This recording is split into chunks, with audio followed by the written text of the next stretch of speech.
could have produced such nice people, and I just very happy with it all.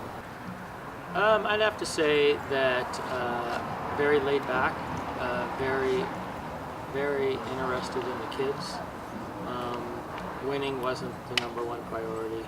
I think he understood that I was a little different in those terms, and he kind of fostered that for me and helped me to kind of find an identity in an otherwise kind of,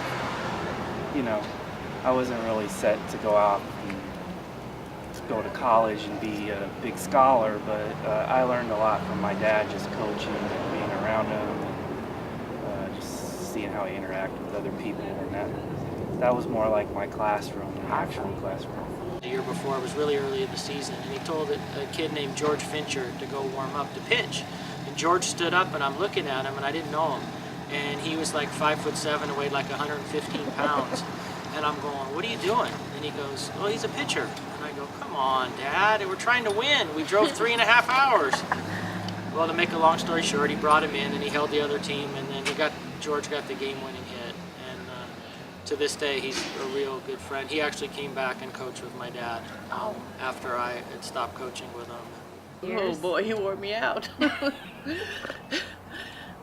He says, "Well, we're going to retire."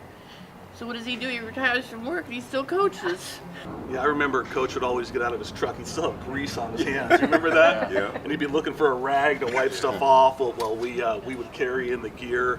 And like what Sean said, I remember for 3 years, when I was in high school, I probably spent more time with the Freitas family than I did with my own. During summers, they'd have us up at the house, they'd feed us, and Coach Ray was a little rough around the edges, but when you were with him, you always felt a sense of community and family, and you always felt like everything was going to be okay. So I always remember that about him. It's just his loyalty, I think, his commitment. He treated you like family, and he actually referred to me, like you're like a son, and I felt it. So it was just a warm time to, my best baseball experiences were with Ray. Well, I was on the teams that took our lumps. So we took our lumps prior to what you see now. And sometimes our teams weren't very good, but just him being positive, we lose games and it's always the next game. Okay, pick yourselves up, let's move forward, forget about it, you can do better. And so, that's a life lesson in itself. When things don't go well, you just pick yourself up, dust yourself off and keep going. Over my years through baseball, through other sports I played with, there was no coach, college, anywhere that had as big an impact on me as Coach Freitas did. So, absolutely well deserved. You talk about father figure. I only have my dad in my life for 6 years. So when you have somebody that's interested in you to help give you those lessons that you don't have a dad around to give, that was the biggest part for me. Whether I went on to play baseball after or not, I still had that. I still got those life lessons that I wouldn't have gotten from anybody else.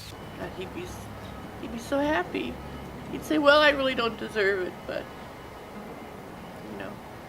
I think he'd be floored.